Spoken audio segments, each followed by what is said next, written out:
Escucha y repite. I, Donald John Trump, do solemnly swear that I will faithfully execute the office of President of the United States and will, to the best of my ability, preserve, protect, and defend the Constitution of the United States. the Constitution of the United States. So help me God. So help me God. I state your name. I state your name. Do hereby pledge allegiance to the frat. Do hereby pledge allegiance to the frat. With liberty and fraternity for all. Showtime. Hi, everybody, and welcome to NSS. This is the Reynolds Report.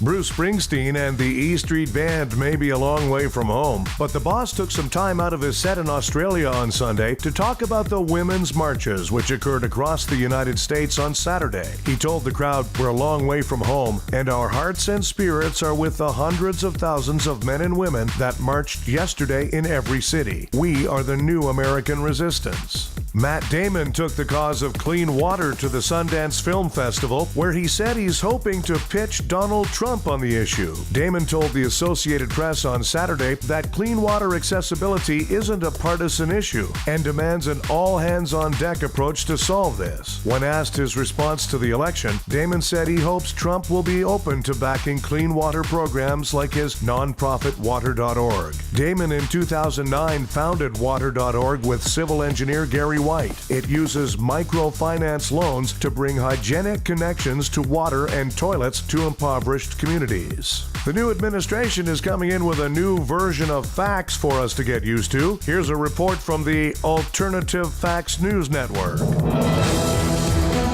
Hello and welcome to Alternative Facts News, presented by the administration of President Donald J. Trump. The largest crowd in history watched the inauguration in Washington, D.C., including overflow crowds inside the Smithsonian and the Holocaust Museum. There were so many people, barges in the Potomac had to build giant video screens so proud citizens up and down the riverbank could watch. The next day, a few women were arrested for loitering in the same spot in some sort of protest movement, or it's possible they were homeless. On the terrorism front, the combined leadership of ISIS announced they would be ceasing all hostilities now that Donald Trump is in office. The members of ISIS will, in turn, receive front row seats to an upcoming performance of Hamilton. And Hollywood icon Meryl Streep sat down with President and Mrs. Trump at a White House reception. Streep apologized to the president for her speech at the Golden Globes and asked First Lady Melania Trump for diction lessons in preparation for her next film role. Stay tuned for tomorrow's installment of Alternative Facts from the Donald J. Trump administration. Crowds for Donald Trump's inauguration were so sparse and spread out, they looked like the Green Bay Packers defense. Women gathered in cities across America over the weekend in a show of solidarity against President Trump. As he watched from the White House, Trump conceded he has work to do. Kidding! He highlighted their flaws with a laser pointer. Donald Trump's press secretary claims that Trump's cabinet will be one of the most diverse in history. Of course, he didn't mean American history, he meant Confederate history. Mexican President Enrique Pena Nieto called Donald Trump to congratulate him. Pena was planning to come to Washington to congratulate Trump in person, but then he decided he'd prefer not being fired back to Mexico by a giant catapult. Barack Obama played 18 holes of golf Saturday. Obama did it so Democrats could feel like he was still president. A Russian hooker has written an article confirming what President Putin said, that Russia has the world's best prostitutes. Well, nice to hear you're keeping busy, Yakov Smirnoff. Exorcist star Linda Blair turned 58 yesterday, and even at 58, she's still a head-turner.